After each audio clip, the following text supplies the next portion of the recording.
جوا کے حوالے سے بھی ارشاد فرمایا انما الخمر والمیسر والانصاب والازلام، شراب اور جوا، بت اور پانسے ناپاک چیزیں ہیں، رجس من عمل الشیطان، یہ جتنے کام ہیں پلید کام ہیں اور شیطان کے کام ہیں۔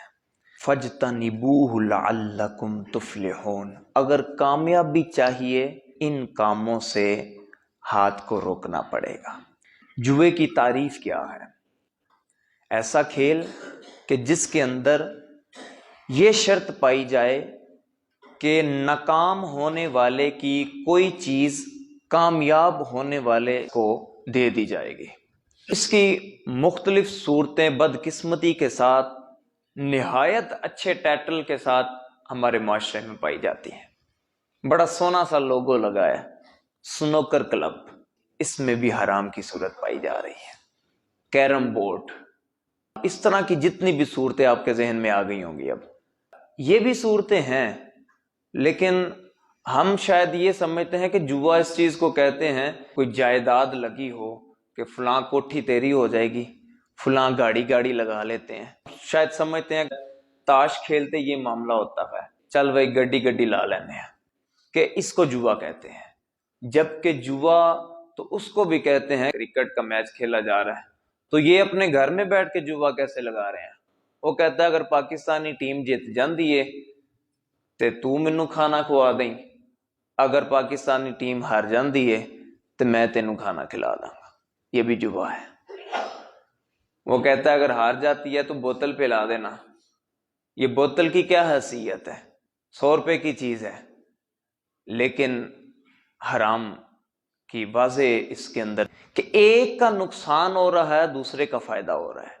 یہ ہمیشہ جب بھی یہ کھیل پایا جاتا ہے 2 شخصوں کے درمیان پایا جاتا ہے۔ مخالف ٹیم جو ناکام ہو رہی ہے اس کو پیسے دینے پڑتے ہیں۔ اس کی جائز صورت بھی یہ ہے، اگر کھیلنا ہی کھیلنا ہے، جس دور کے اندر دین کا کام کرنے کی بڑی ضرورت تھی، علم دین حاصل کرنے کی اور آگے پہنچانے کی بڑی ضرورت تھی، اس دور کے اندر بڑی ضرورت پاڑی گئی سنوکر کھیلنے کی، تو پھر یہ کر لو نا، آپس میں پیسے ملا لو۔ اس کا حکم کیا ہے؟ جوے کے حکام سن لیجئے۔ جوا کھیلنا یہ حرام ہے۔ نمبر 2، جس شخص نے اس کے آلات رکھے ہوئے ہیں، سامان رکھا ہوا ہے، وہ پیسے لیتا ہے تو یہ کام کرتا ہے، اس کے لیے بھی وہ رکھنا حرام ہے۔ تیسری چیز، جو جیتا اس کو پیسے ملے، اس کے لیے وہ پیسے حرام، اور لوٹانا واجب، جتنی دیر وہ یوز کرتا رہے گا وہ پیسے حرام کے ہیں۔ خدا نہ خواستہ جس نے وہ پیسے دیے تھے شرط کے، اگر وہ شخص دنیا میں نہیں رہا تو اس کے وارثوں کو پیسے دینے ہوں گے۔ سب سے پہلا جو اس کا سبب ہے وہ ہے بری صحبت۔ اچھی صحبت میں بیٹھنے والا، عاشقان رسول کی صحبت میں بیٹھنے والا یہ کام کبھی نہیں کر سکتا۔ نمبر 2، یہ کام وہ کرے گا کہ جو ایسی جگہوں پر جاتا ہے، وہ کہے گا میں تو ویسے بس ٹی وی دیکھنے چلا جاتا ہوں، پاس بیٹھ کے دیکھتا ہوں، میں کھیلتا نہیں ہوں۔ اگر تجھے شوق پڑ گیا تو ایک دن ایسا آئے گا کہ تو بھی کہے گا کہ یار میں بھی واری لگا ہی لوں۔ ایسی جگہوں پر بھی نہیں جانا چاہیے جہاں ناجائز کام ہو رہا ہو۔ جب کوئی حرام کام ہو رہا ہو تو اس کو دیکھنا بھی گناہ ہے۔ اگر گھر میں بیٹھا بھی راضی ہے اگر، تو یہ گھر بیٹھا گناہگار ہو رہا ہے۔ اس کا علاج کیا ہے؟ علاج یہ ہے اچھی صحبت میں بیٹھنا شروع کر دے، نقصانات پر نظر رکھنا شروع کر دے۔ نقصان کیا ہے؟ جوے کے اندر سب سے بڑا نقصان مال کا نقصان ہے۔ جو پیسہ اتنی محنت کے ساتھ والدین نے کمایا ہوتا ہے، ہم یوں دے کے آ جاتے ہیں، جائیداد دے کے آ جاتے ہیں، گاڑیاں دے کے آ جاتے ہیں، قیمتی چیزیں دینے کے لیے تیار ہو جاتے ہیں، اور جو لے رہے ہیں وہ کہتا ہے کہ میں فائدے میں ہوں، وہ بھی نقصان میں ہے۔ جو جیت گیا ہے وہ بھی نقصان کے اندر ہے، کیونکہ وہ بھی حرام کام کر رہا ہے۔ حرام مال میں کبھی بھی اللہ نے برکت نہیں دی، برکت ہمیشہ اللہ نے حلال رزق کے اندر ہی رکھی ہے۔ صحبت پاک کرنے سے ہر گناہ چھوٹ سکتا ہے اگر صحبت پاک ہو جائے، ایسے لوگوں کی صحبت ہو جائے کہ جو خوف خدا رکھنے والے ہیں، لوگوں کو نیکی کی دعوت دینے والے بھی ہیں اور برائی سے منع کرنے والے بھی ہیں. جب ایسے لوگوں کے قریب رہا جائے گا تو وہ بلوٹوتھ کہ جتنا قریب ڈیوائس ہو تو اس کا ڈیٹا اس کی طرف منتقل ہونا شروع ہو جاتا ہے.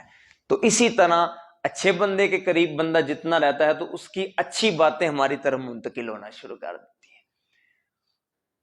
چنگیاں دے لڑ لگیاں میری جھولی پھل پائے، چنگیاں دے لڑ لگیاں میری جھولی پھل پائے، اور بریاں دے لڑ لگیاں اگلے بھی ڈل گئے. اور میاں صاحب فرماتے ہیں کہ برے بندے دی صحبت یارو جویں دکان لوہاراں، برے بندے دی صحبت یارو جویں دکان لوہاراں، کپڑے پاویں کنج کنج بئیے چنگاں پین ہزاراں. اور چنگے بندے دی صحبت یارو جویں دکان اتاراں، سودا پاویں مل نہ لئیے ہلے آن ہزاراں. میں کہتا ہوں اگر یاری لگانی ہے، یاری ہی لگانی ہے تو زہرا کے بابا سے لگاؤ، حسنین کے نانا سے یاری لگاؤ نا. کیونکہ دنیا دار دوست نے قبر کی دیواروں تک کی صرف ساتھ جانا ہے، پتہ نہیں جنازہ بھی کوئی پڑھنے آئے کہ نہ آئے، لیکن مصطفیٰ کریم سے یاری ہوگی تو قبر میں بھی کام آئیں گے، حشر میں بھی کام آئیں گے، پل صراط پر بھی مدد کرنے کے لیے آ جائیں گے، میزان پر بھی ہلکے اعمال کا پلڑا اس کے اندر ایک پرچی رکھیں گے تو اعمال کا جو پلڑا ہے وہ بھاری ہو جائے گا، نیک اعمال کا پلڑا بھاری ہو جائے گا، اور یہ پوچھے گا حضور آپ کون ہیں، آپ نے میری مشکل گھڑی کے اندر مدد کر دی ہے. سرکار فرمائیں گے میں وہی ہوں جن کے اوپر دنیا کے اندر سلام پڑا کرتا تھا، ان کے ساتھ یاری لگاؤ نا. جڑے کہندے سی مراں گے نال تیرے اج انہاں وی بازیاں ہاریاں نے، تے جڑے ترس دے سن دید نو دنے راتی اج انہاں وی ٹو لیاں باریاں نے. تے جدو باغ وچ خزاں نے وال کھولے تے پنچھی اڈ گئے مار اڈاریاں نے، محمد بوٹیا جھوٹا ہی جہان سارا تے کملی والے دیاں سچیاں یاریاں نے. دنیا کے اندر بھی ہمیں ایک عارضی جو عزت ملی ہوئی ہے تو یہ بھی مصطفیٰ کا صدقہ ہے. اللہ تبارک و تعالی ہمیں ایسے کاموں سے محفوظ فرمائے کہ جن سے ہمارا دنیا کا بھی نقصان ہوتا ہے، دین کا بھی نقصان ہوتا ہے، اور اپنے محبوب کی محبت کے اندر راضی رکھے، غلامی میں جینا مرنا نصیب فرمائے.